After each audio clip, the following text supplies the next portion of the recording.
Okay, take a moment, look at the disclaimer. This content is for educational, entertainment, and informational purposes only, and nothing should be taken as a recommendation to buy, sell, or hold any securities at any time.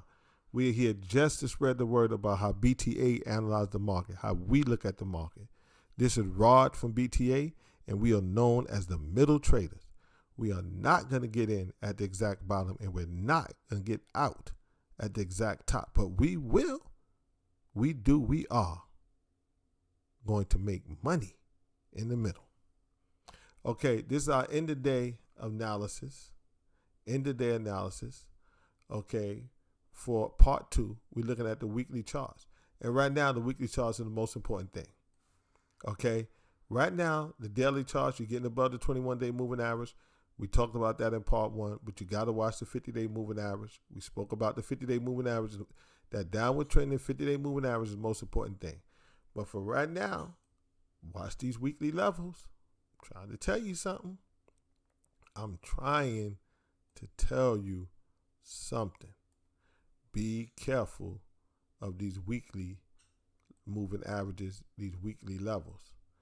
Right now, there's a daily chart of the DIA, ETF that tracks the Dow Jones. We're just going to be quick, y'all. We opened up this week. This is the weekly bar right here. We opened up this week right at the 150 week. This is a weekly chart we're looking at.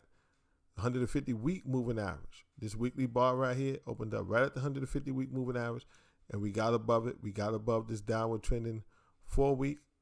Well, now we're right at this downward trending 8 week moving average, and right above that is the 13 week moving average, which is 1 month of average closing prices.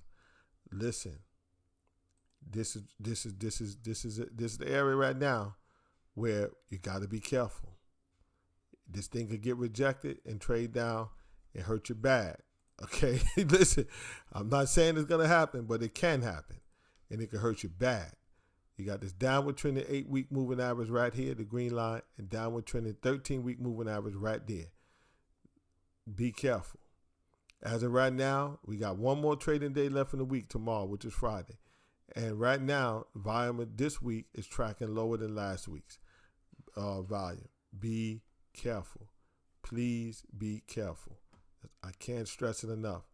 Downward trending 50-day moving average on the daily chart. On this weekly chart we're looking at right now of the DIA.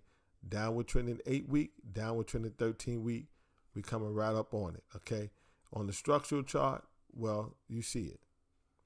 Okay, you see it. We got above the support level, which is now support, what it was resistance. We got above that. The 304 and the 306 level, we got above it convincingly. We had 313, right? Great. You see the weekly long-term trend lines going all the way back to the March 2020 lows. Well, we just got above the first one, but the second one is right here. Okay, at 322.69. All right. So we got these internal trend lines that we from going back from the March 2020 lows.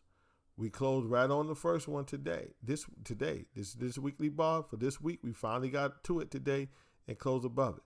Now we got this internal upward trending trend line coming all the way back from the March 2020 lows, and that's the next area of interest, and it's coming right at the same point at this overhead resistance level right here at 322.69. Be careful. Be very careful. Watch the 50-day moving average on the daily chart. Watch this 8-week green moving average line. Watch this 13-week moving average line.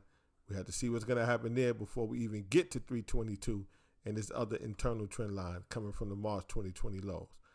You see this volume? You see this volume still pointing straight down? You see the volume here just fluctuating, but it's still in the downtrend? Be careful. There's no volume coming in to this thing right now. These key moving averages, it could bump that head right there and collapse. Let's look at the SPY.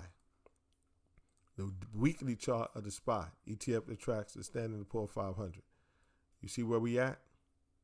We are right at this downward trending 8-week moving average. And then we got this downward trending 13-week moving average right above that, Prices closed today at 388. All right. We got this downward trend at 13-week moving average at 401. Yeah, that might be, almost what? $13, $14. Yeah, that's true. Try to get that first $13, $14, hit that 50-day moving average on the daily chart and get rejected. Boom. Overnight collapse on you. I'm not saying it's going to happen. I'm saying be careful. Right now, you got a downward trending 50-day moving average on the daily chart. We got a downward trending 8-week moving average on the SPY on the weekly chart. And we got a downward trending pointing straight down 13-week moving average on the weekly chart. Be careful. Look at the volume this week, tracking way lower than last week's volume. Be careful. The prices are moving up, but volume is not hitting this ball out the park. Look at these trend lines for the SPY on the weekly chart. Look at it. Okay, you see that? We closed right on. We closed right on this upward trending trend line going all the way back from the March 2020 lows. You see it. We closed right at it today. We closed right at it. Okay, yeah, granted, we got above the 380.54 nicely. We had 388. You know that 380.54 level, what I was looking at for a break of support. We talked about it yesterday. We found support right at the 371 level. We broke down below the 380, but then we found support for 3 weeks right here at the 371.88 level.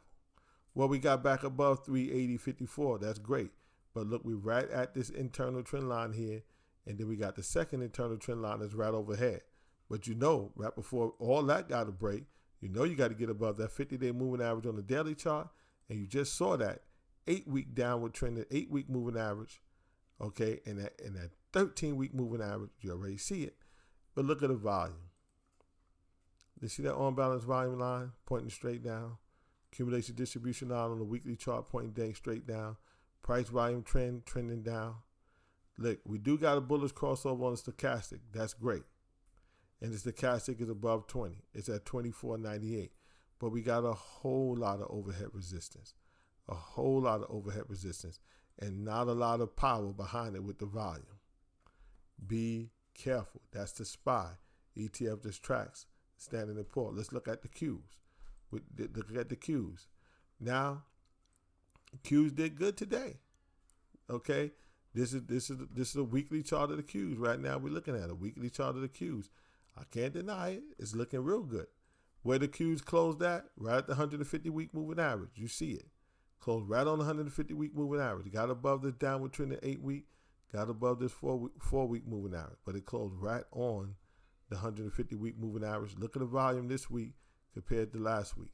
We got one more trading day. Maybe tomorrow we get some blast off volume. Boom. And then we get above all this. That can happen on DIA and the SPY too. I don't know. We'll see. But one thing I do know, we got this downward trending 13-week moving average right overhead.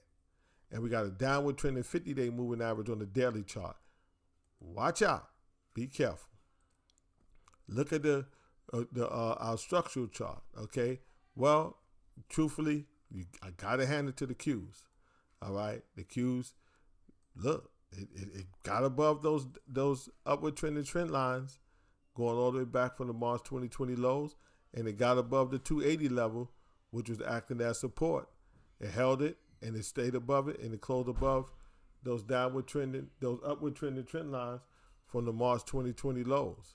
It closed above it. That's granted. I give it that. Well, we got the next level right over here, which is 303.50. 303.50 is the next overhead resistance.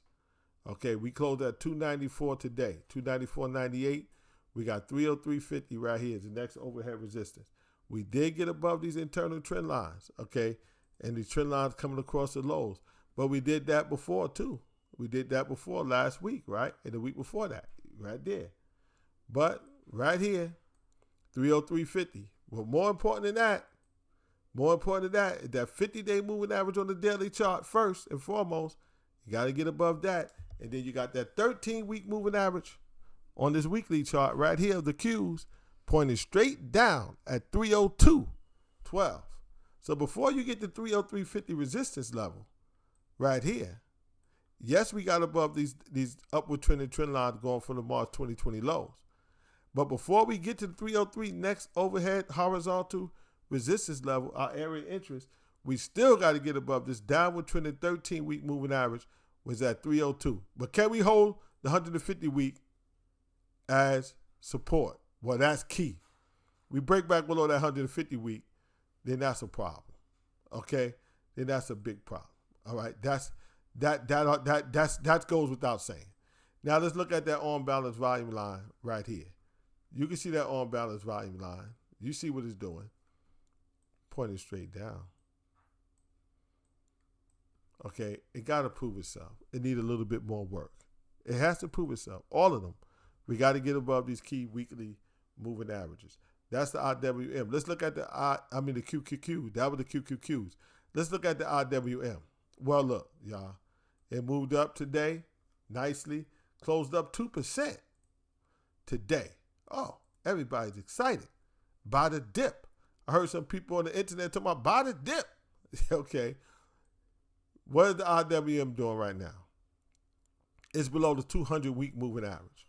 It's still below the green line, which is the 8-week moving average. And you got this 13-week moving average right overhead pointing straight down. Are you kidding me? The volume today, this week already, got one more day left in this trading week. The volume this week is already lower than last week. You see all that overhead resistance? It's nothing to talk about. Look, we ain't even got to look at the structural charts right now. Yes, we got above that big, thick red line there was 169.14. We got above that. Yes, we did. But at the end of the day, it's nothing to talk about but the IWM if you're still below a 200-week moving average. So let's move on to the ITOT. Okay, the ITOT right now on the structural chart, let's take a look at it. We got this long-term trend line going all the way back here to the March 2020 lows. Well, we're closing right at it right now. Okay, so we got above the support level, which was prior resistance at 84.59. We got above that. We got above today, 86.05. Today it closed above that, but we still below this internal trend line right here. We still below it, coming all the way back from the March 2020 lows. So that's the structural chart. We got to watch that. This is the weekly chart, ITOT. Look, the weekly charts are in command right now. On the daily chart, we got to watch the 50-day moving average. On the weekly chart, on the 50-day moving average on the daily chart. On the weekly chart, check it out. Downward trending 8-week moving average, downward trending 13-week moving average. The volume is way lower than last week's. Look, be careful. I think you get the picture. 50-day moving average on the daily chart, 8-week, 13-week moving averages on the weekly chart. Let's see some volume coming in on the weekly charts. Let's see some volume coming in on the daily charts. Look, be careful. Let's finish up with one little thing here. Fear of what? Fear of what? Fear of what? Okay? Let's look at the percentage of stocks above the 200-day moving average. Do you see this? The Qs are blasting off. The Qs are blasting off. Well, the percentage of stocks above the 200-day is still at 15%. It's well below. Okay, the percentage of stocks above his 50-day moving average. Okay, the percentage of stocks above his 50-day moving average for the Qs, I give it that much. For the Qs, hold on, give me 1 second, put this chart back. Okay, for the Qs right here, the percentage of stocks above its 50-day moving average, yeah, it's making its way back up. It's trying to get to 40.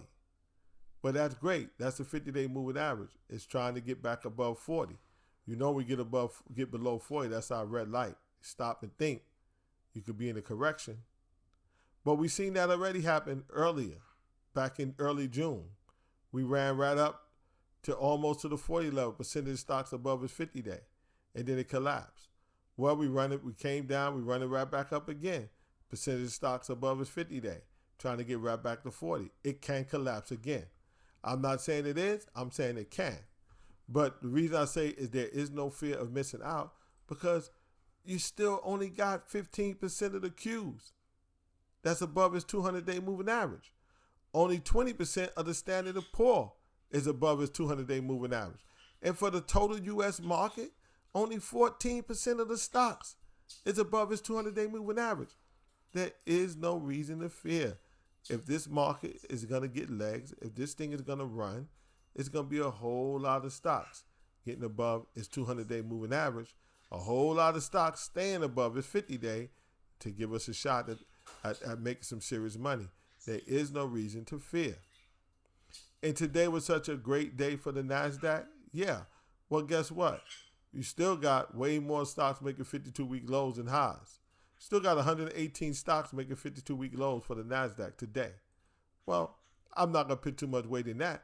But what I will put some weight in, which is very interesting to me, and I said it in the morning blog today, look at the differential chart, okay, for the NASDAQ.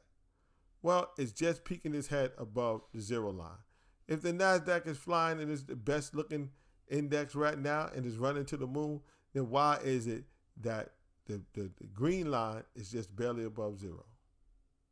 The red and the yellow is completely above zero for the NASDAQ. It's completely below zero for the NASDAQ.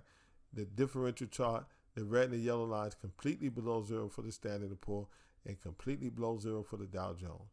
We're going to look at this chart over the weekend with our walk in the market, with our walk with the market video.